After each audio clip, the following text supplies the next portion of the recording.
Welcome everyone. Here's a very rare ESP training tool from 1977, I believe. Yes, 1977, coming from the Psychological Research and Development Company. I think this is a special company that was formed by some, famous ESP studying group. And here's what it says. Do you have ESP? We're all born with it. ESP is extrasensory perception. ESP is the sixth sense. Beyond seeing, hearing, smelling, tasting, and touching, there's a further sense. This fascinating game will improve your present degree of psychic empowerment. We're missing some of the words here. The more you play, the better you get. And again, that's something I'm telling people, practice, practice. The ESP game is for adults and children. Test yourself, your family, your friends. Each ESP game contains complete step-by-step instructions. 5 ESP symbol cards, ESP game card pad, story what is telepathy, added puzzle, test your ESP IQ, and more. So this is very rare. I've only seen one of these, and even this was kind of expensive considering what it is. And it sat for sale for many months, even a few years, until someone dumb like me got it. So what you get with it, of course, you're always getting the scorecards, and this one gives you a whole bunch, which is nice. So the whole idea is that you want to record what you're doing. It's nice to have all those, the proverbial pencil. And what's unique about this set, and what I liked, and one of the reasons why I got it is, first of all, there's nothing on the other side. These are just card stock. And the instruction's a little wrong. It says blue and black when they're just yellow and black. But here's the images you want to send to someone. And what I like is that they're not the traditional ones. It makes it more interesting. And I think it's easier to use these than these geometric shapes, the typical Zener cards, and they give you both. And what's nice about these is they're nice and large, they're yellow, which is a stimulating color. All of that helps.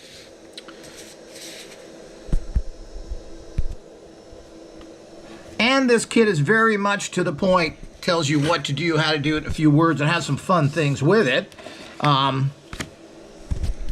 It has the ESP IQ test. Mental communication between individuals is what? What do you call that? The illusion of having a past experience is what? What do you call that? Kind of cool. Little cards, nothing on the other side. And here's an ESP IQ puzzle. So it's one of those find the word in here that is psychic or ESP based. Never seen that before, so that's really unusual. And again, there's nothing on the other side.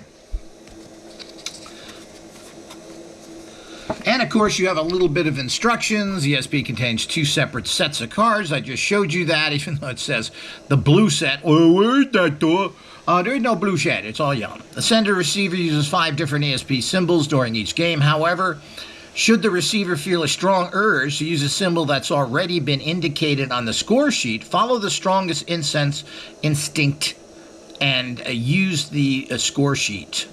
So, the whole idea is you can use any of the cards. You shouldn't, if you want to repeat an image sending to someone, why not? That makes the game a little tougher.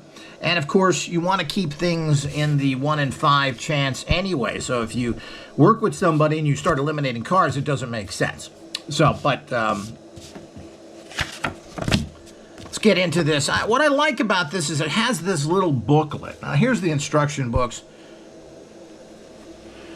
A game to measure and develop your telepathic abilities. So I like that as well, instead of just saying ESP. So, ESP game is not a competition game. It's a game of communicating and requires total cooperation between all players. The object of the game is to use the ESP symbol cards to send a mental message to another person without the use of any clues. To play ESP game, there must be a sender and a receiver. The sender looks at the symbol card and mentally transmits the image to the receiver. The receiver must try to pick up the sender's mental picture, then mark the score sheet accordingly. There can only be one sender for each game. However, there can be more than one receiver. So one person's the sender, and you can have several people receive the images. That way you don't have to do things individually. After all, you're not sending that message to that person specifically. What you're doing is sending the image. So if you want to have several people there, and that's always fun, did the person get different images? Are they getting the same image? That's pretty cool to experiment with, and I don't think talked about much, if you have people that will work with you. As usual, a lot of this can be done on your own by just actually shuffling cards and then sensing it, and I'll show you how to do that. But what I like is that it gives you these very succinct rules on how to be a sender. Let me see if I can get this on camera here in case people... But here you go. Show the ESP cards to the receivers, so they will know what symbols are being used. And again, you don't want to use all of them here. You want to use just the regular symbols or the Zener type symbols. Carefully shuffle the sets of symbol cards, keeping the symbols hidden from the player's view. Place the cards face down in front of you. When the other players are ready to look at the symbol on the first card,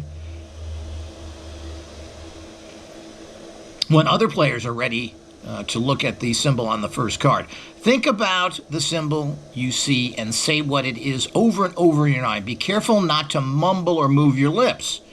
When the receiver tells you he has received the symbol, put the card down and go to the next card, and so on through the deck. Keep the set of symbol cards in order for proper scoring. So, I don't know if there's a particular order of these. There's numbers, trees, etc. But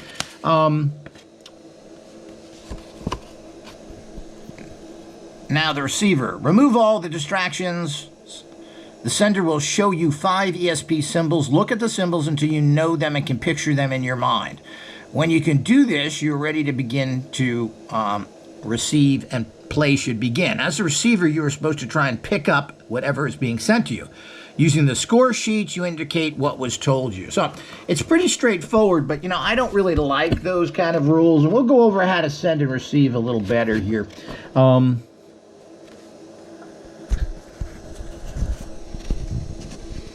ESP, and there's a little bit of, and I always love these little bits of information on ESP.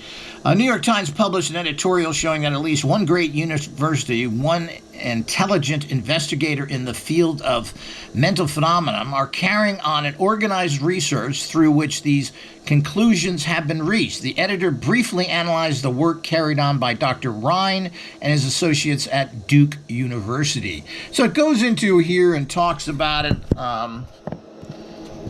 But here again is when things were taken seriously, and of course there's 150 years of research in there. There's not many things that have been researched in 150 years, because things have changed so much, but this area hasn't changed that much in terms of the fact that the type of tests are done don't require a lot of fancy gadgets. It just requires a good researcher. And people may have even gotten stupider, not better, than they were in other days, depending on their understandings of reality and how much that affects you. But generally, you can do this yourself. Now, the problem is you always need to have 2 sets of everything, and this only gives you 1 set. So what you can do here is write these down. Home, man, etc. So you write that down on a piece of paper here. Let's get a piece of paper and do this.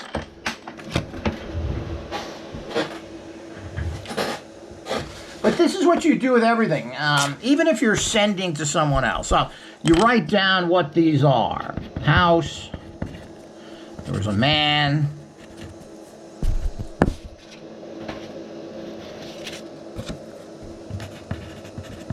Tree.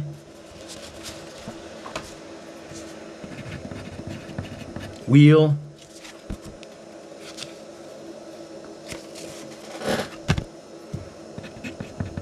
and a fish. Now, these are obviously 5 different areas. You take these 5 cards and you shuffle them.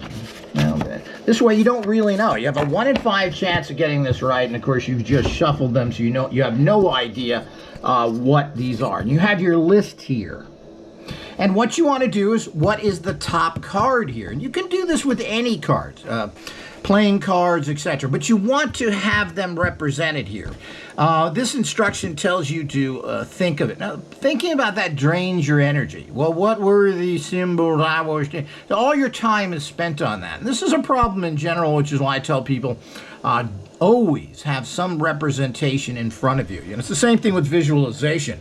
If you got to think about something in terms of, well, what does that look like that I want, you're losing 80% of your energy, basically. So what you want to do, let's say you were trying to get money, is you should have a representation of that amount of money. Or if it was a car, you should have a 3D model of that car, a Hot Wheels, a little car, a model, whatever it is. You should have a 3D representative of it in front of you. So you don't have to think about everything from 0 up. You want to empower the image. It's the same thing from here. You don't want to be thinking about, well, what were those symbols? No, you want to look in here and say, what is the top card here? And then you want to go through this, and you just point to it. Is it the house? Is it the man? Is it the tree? Is it the wheel? Is it the fish? What are you feeling? And again, you should put your left hand. You always put your left hand. The energy flows through the left and out the right, regardless of whether you are dominant right or left hand. So a lot of lefties say, oh, I don't know, I'm lefty. It doesn't matter. The energy flows from the left out the right, regardless of your dominant hand, which is interesting. This has been scientifically verified. So, which is very interesting, because it always was in doubt, well, what is it with the left-handed people if there's something there? So, what you want to do here is how all that actually goes is the fact that which one is this? You know, the whole idea is that, and that's why you're putting your hand on here, and then you're thinking, is it the house? Is it the man? What do you feel? Get away from guessing. I keep telling people this, but this is how you do it. So any kit that you get, any ESP cards, and of course we offer them, and there's Zener card, the Zener things, and there's a lot of other ones we'll be coming out with and things you can use as well. But in general, your standard ESP cards, you're going to do this as well. And again, follow the rules. Do things at high enthusiasm. Oh, I'm tired. I just got home. Oh, not a good time to do ESP or psychic work. Do it for short periods of time. Don't spend 15, 20 minutes doing this. You do it for 3 to 5 minutes. You're done. Move on. Even if you want to go longer, don't do it. You're burned out. The other thing